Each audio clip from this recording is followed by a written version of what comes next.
நல்ல அன்பும் பண்பும் கொண்ட அனைத்து நல்லுள்ளங்களுக்கும் எனது அன்பான வணக்கம். இன்னைக்கு நாம இந்த வீடியோல எதை பத்தி பார்க்க போறோம்னா 2024ஆம் ஆண்டு நடக்க இருக்கிற குரு பயிற்சி பலன்கள் பத்தி தான் பார்க்க போறோம். அதுவும் உங்க ராசியான துலா ராசிக்கு எப்படி இருக்குங்கிறத நம்ம இப்ப பார்க்கலாம். இந்த குரு பயிற்சியானது என்னைக்கு நடக்க இருக்குதுன்னா இந்த 2024ஆம் ஆண்டு மே மாசம் 1ஆம் தேதி நடக்க இருக்குது. இந்த குருவானது எந்த ராசியிலிருந்து எந்த ராசிக்கு பயிற்சி ஆகுதுன்னா இவ்வளோ நாளாக மேச ராசியில் இருந்த குரு பகவான் ரிஷப ராசிக்கு பயிற்சியாக இருக்குது. அது உங்க ராசியான துலா ராசிக்கு 8ஆம் வீடு. 8ல் குரு வர்றது நல்லதா? 8ஆம் இடங்கிறது ஒரு மறைவு ஸ்தானமாச்சே, அங்கே போய் ஒரு சுபகிரகங்கள் மறையுதே, இதனால பொருளாதார சிக்கல்கள் வருமா அப்படிங்கிற ஒரு பயம் உங்களுக்கு இருக்கும். அப்படியெல்லாம் எந்த விதமான சிக்கல்களும் வராது. 8ஆம் வீட்டில் இருக்கக்கூடிய குரு பகவான் வெளியூர் வெளிநாடு போகணும்னு ஆசைப்படுறவங்களுக்கு எல்லாத்துக்குமே வெளிநாடு வெளியூர்களை அனுப்பிச்சு வைக்கும். அங்கே போய் நல்ல விதமாக வேலையும் நல்ல விதமான பொருளாதாரத்தையும் தந்து நல்லபடியாக வாழ வைக்கும். நான் வெளியூரெல்லாம் போகல, உள்ளூரில் தான் இருக்கிறேன், வெளிநாடும் போகல அப்படின்னாலும் 8ஆம் வீட்டில் இருக்கக்கூடிய குரு பகவான் உங்களுக்கு பெரிய பாதிப்புகளை கண்டிப்பாக தராது.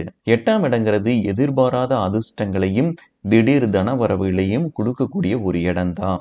அங்கே சுபகிரகங்கள் நின்னாதான் எதிர்பாராத தனவரவுகள் எல்லாமே வரும். ஆக 8ல் குரு நிற்கிறது எதிர்பாராத தனவரவுகளையும் அதிர்ஷ்டங்களையும் தரக்கூடிய ஒரு யோகமான ஒரு அமைப்பு தான் துலா ராசிக்காரங்களுக்கு.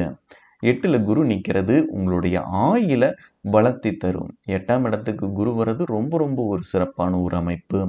நிறைய மறைவான விஷயங்களை தெரிஞ்சுக்கக்கூடிய ஒரு காலகட்டம், ரகசியங்களை தெரிஞ்சுக்கக்கூடிய ஒரு காலகட்டம், உலகத்தினுடைய உண்மை முகத்தை தெரிஞ்சுக்கக்கூடிய ஒரு அமைப்பு தான் 8ல் குரு நிற்கிறது.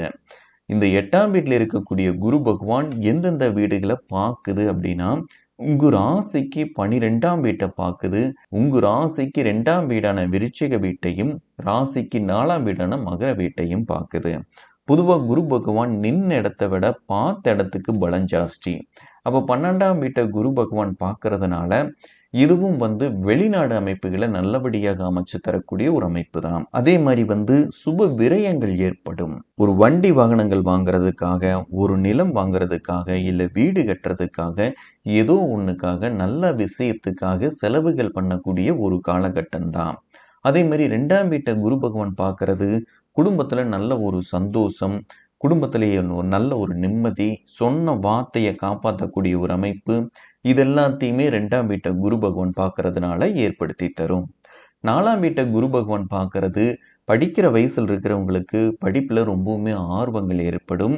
நல்ல விதமாக படித்து நல்ல மதிப்பெண் எடுக்கக்கூடிய ஒரு காலகட்டம் தான். ஆக 8ல் குரு வருதுன்னு நீங்கள் பயந்துக்கவே வேண்டியதில்லை. 2ஆம் வீட்டை குரு பார்க்குது அப்படிங்கிறது ரொம்ப ரொம்ப முக்கியம். பொருளாதாரம் உங்களுக்கு நல்லபடியாக இருக்கும்.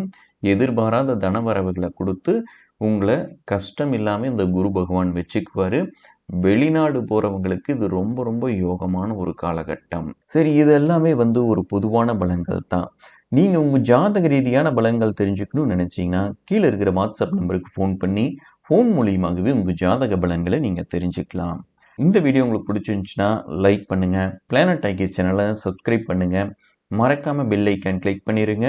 மறுபடியும் நம்ம அடுத்த வீடியோவில் சந்திப்போம். நன்றி, வணக்கம்.